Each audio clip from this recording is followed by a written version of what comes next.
Heat engines are very important. They affect every electronic device and mechanism in our lives, starting from small engines such as motorbikes engines and increasingly going as internal combustion engines used in cars and trucks. They play the biggest part in power generation cycles that are used to construct the ships and airplanes jet engines, as an example, and involve the steam or gas turbines that are used in power generation plants as big as a small town. The history of heat engines. The use of heat engines started since the prehistoric times. Some Southeast Asian and the Pacific Islands tribes used to use fire pistons, which can be described as a primitive heat engine, to kindle fire. 450 years before the Christ's birth, an ancient Greek philosopher, Archytas of Tarentum, used a jet of steam to propel a toy wooden bird suspended on wire. After 250 years, at 200 BC, the Greek engineer, the hero of Alexandria, described the construction of the alpeel, known as the hero's engine, which was a rocket-like reaction engine and the first recorded steam engine.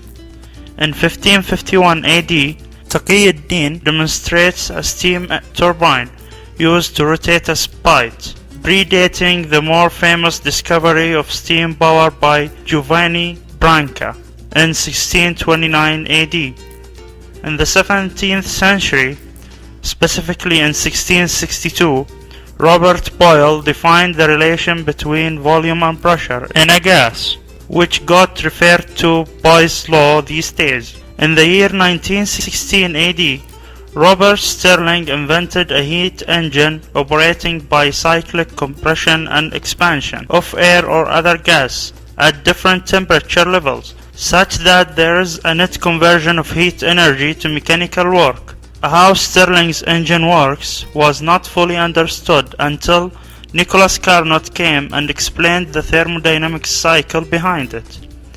That was called the Carnot cycle, which is the most efficient existing cycle capable of converting a given amount of thermal energy into work, or conversely creating a temperature difference. With this cycle, Carnot was named the father of thermodynamics.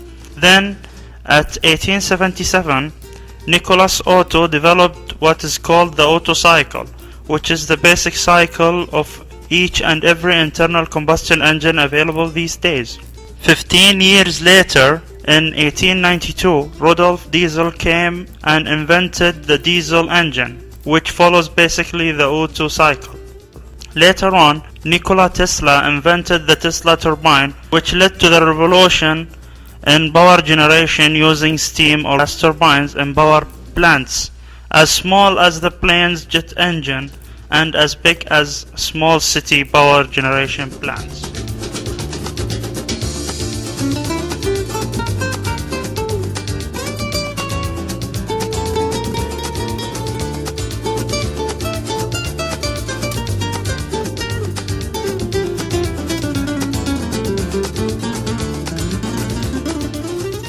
Scientists such as Carnot, Otto, and Boyle made a strong impact in the history, alternating our lives even today to reach better and stronger energy richness.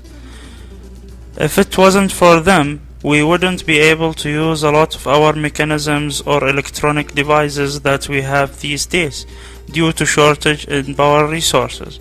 Up to 80% of the world's power needs is covered thanks to them. They deserve our respect and acknowledgement. One thing is worth mentioning before ending this presentation project, which is that today there is a debate going on to find new energy sources other than the available ones, because they are not environmentally friendly, and to keep our earth clean, we need cleaner resources.